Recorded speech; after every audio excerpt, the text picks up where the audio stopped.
Stretch a 260 balloon.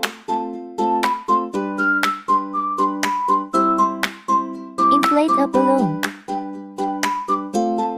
75 centimeters will be enough.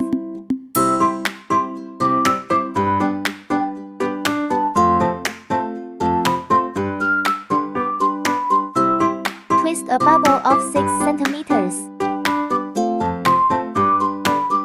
followed by 2 bubbles of 8 centimeters.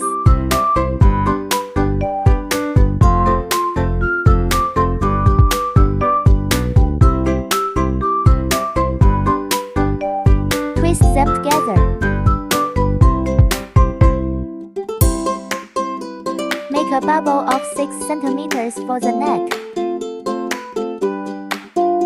Make 2 bubbles of 8 centimeters in a row.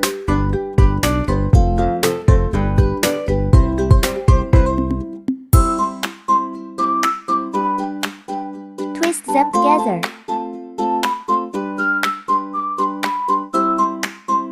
Four legs are completed. Make a bubble of 6 centimeters for the body.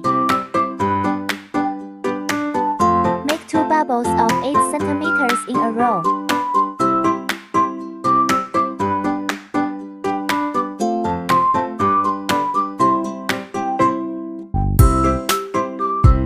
Twist them together.